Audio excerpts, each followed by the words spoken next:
नमस्कार दोस्तों, स्वागत है आपका फिर से जेडएक्स न्यूज में। देश और दुनिया से जुड़ी हुई हर बड़ी खबर लेकर हम एक बार फिर से आपके सामने हाजिर हुए हैं।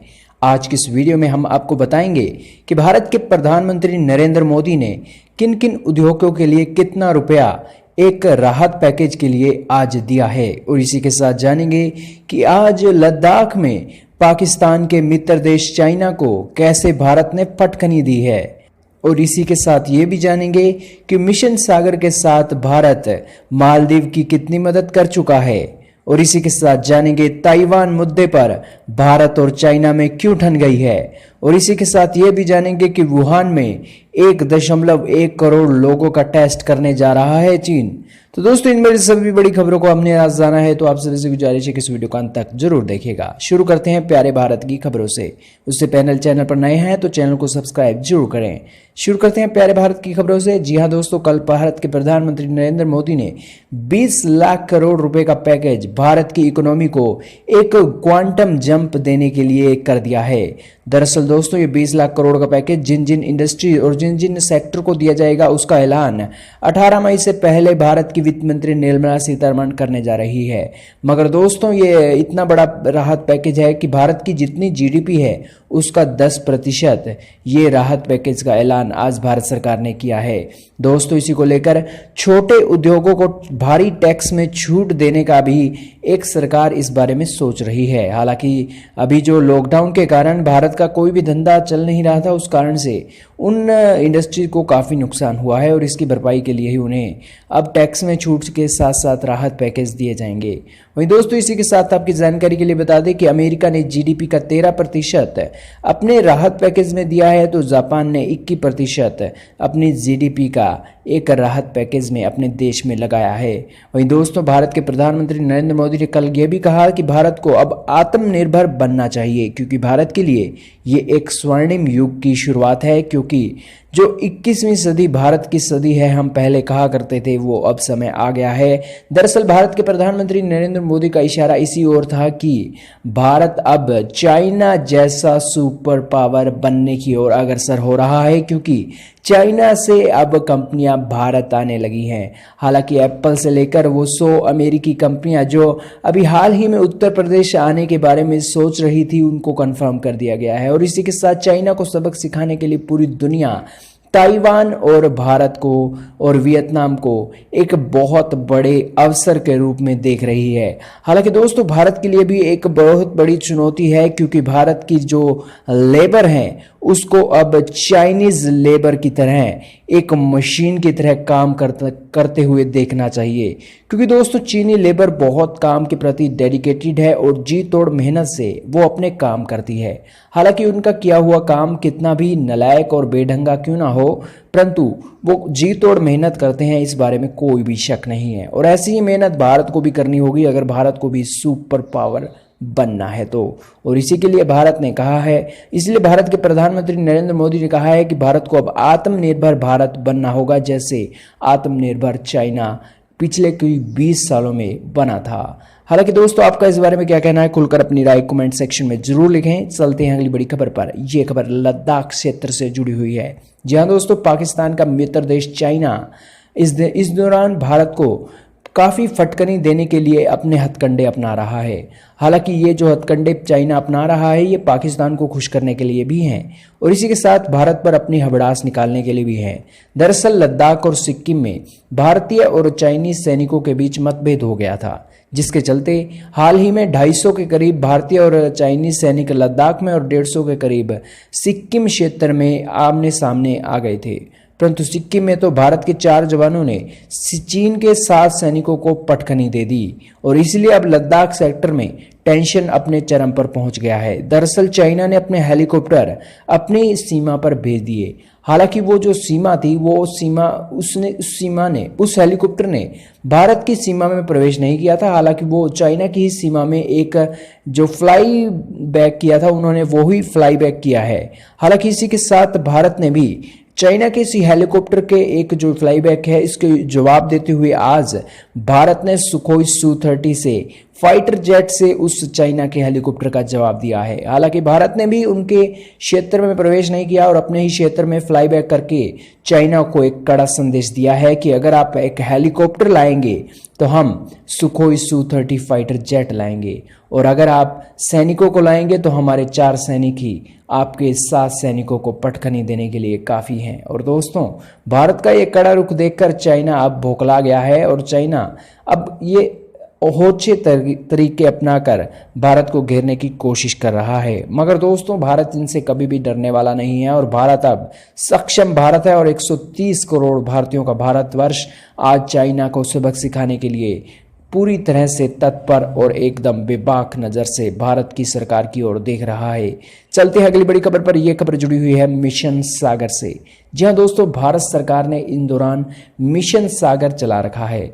दरअसल मिशन सागर के अनुसार भारत विदेशी लोगों को भारत लाने के लिए उससे पहले जो विदेशी हैं उनकी सागर के थ्रू एक मदद भेजने का ये मिशन है। और मिशन सागर के तहत भारत ने अब 580 टन की राहत सामग्री एक इसेंशियल फूड आइटम के जरिए जो मालदीव ने भारत से मंगवाई थी वो इसेंशियल आइटम भारत ने मालदीव को भेजी है।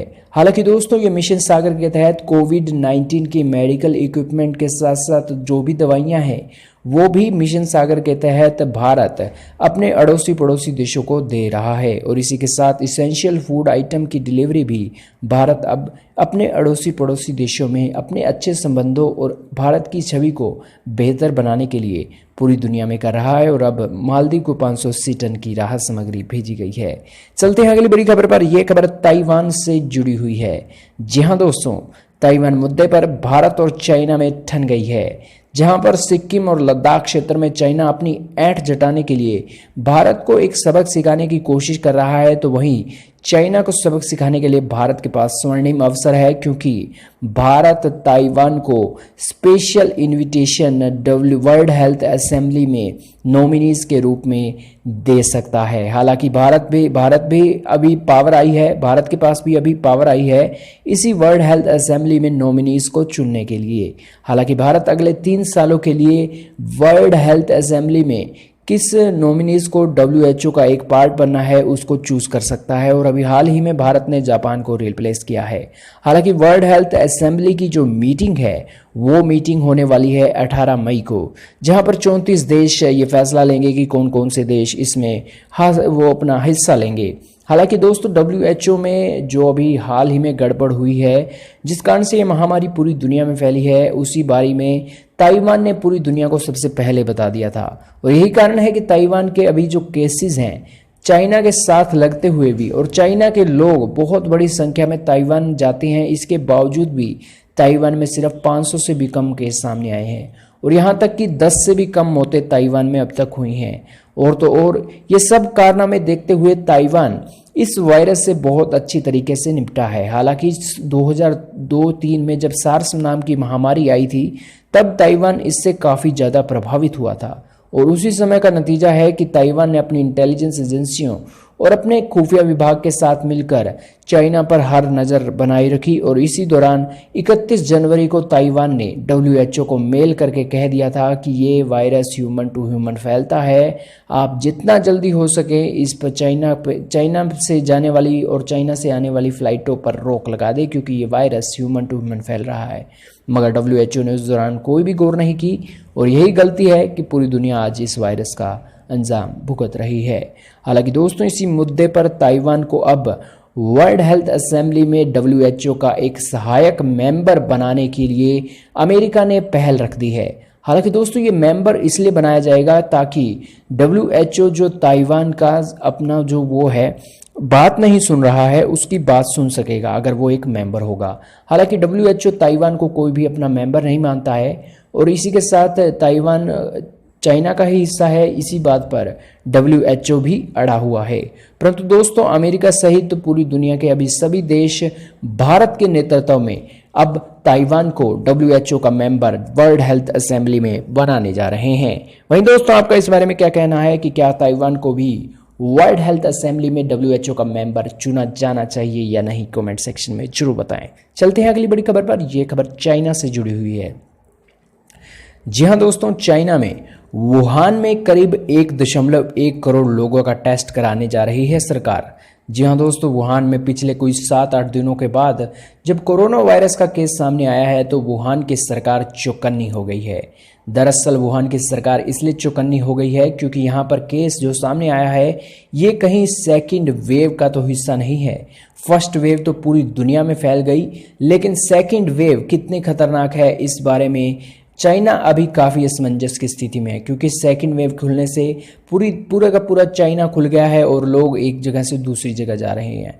और जिस कारण से 76 दिनों के बाद चाइना के वुहान में जिस तरह से लॉकडाउन खुला है, उसके बाद 1.1 करोड़ की आबादी वाले लोगों का, सभी लोगों का न्यूक्लिक एसिड का टेस्ट चाइना की सरकार कराने जा रही है ताकि यहाँ पर केसों की संख्या न बढ़ सके और इसी के साथ देखा जा सके कि यहाँ पर कितने लोग इस आपदा की चपेट में आने के लिए एक सेंसिटिव हैं और उसी दौरान चाइना उन पर क्या नए रूल रेगुलेशन थापता है ये देखना होगा। हालांकि दोस्तों, चाइना ने जिस तरह से इस महामारी को काबू किया है वो अपने आप में एक रिकॉर्ड है, क्योंकि 76 दिनों में जो इस वायरस का गढ़ था वहाँ पर इसने वायरस को कंट्रोल कर लिया। हालांकि दोस्तों, ज़रूर उसने कई होचे तरीके भी अपनाए होंगे, इस लॉकडाउन में अपने लोगों के ऊपर अत्याचार भी किए होंगे, परंतु दोस्तों यही तो एक तानाशाह और एक डेमोक्रेसी के बीच में अंतर है। अमेरिका जैसा देश कुछ भी तानाशाही अपने लोगों पर नहीं कर सकता, मगर चाइना जैसा देश तानाशाही करके भी अपनी बात मनवा कर और ये वायरस अपने देश में कंट्रोल करके पूरी दुनिया में फैला सकता है। और दोस्तों, तानाशाही और एक डेमोक्रेटिक नेशन दोनों साथ साथ नहीं चल सकते और यही कारण है कि चाइना की तानाशाही को अब ख़त्म कर देना चाहिए, क्योंकि चाइना की तानाशाही के रवैये के कारण आज उसका अंजाम पूरी दुनिया भुगत रही है। अगर चाइना भी एक डेमोक्रेटिक कंट्री होता तो ये वायरस पूरी दुनिया में न फैल पाता, क्योंकि वहाँ के लोग ही इसकी सूचना पूरी दुनिया को दे देते। मगर यही एक बड़ी गलती है जिस कारण से अब पूरी दुनिया को समझना चाहिए कि चाइना जैसे देश के लिए अब तानाशाही को ख़त्म करने का समय आ गया है। और जिस तरह रूस के 15 टुकड़े किए थे, उसी तरह से चाइना के भी कितने टुकड़े होने चाहिए कमेंट सेक्शन में जरूर बताएं। वहीं दोस्तों, इस रिपोर्ट में सिर्फ इतना ही था।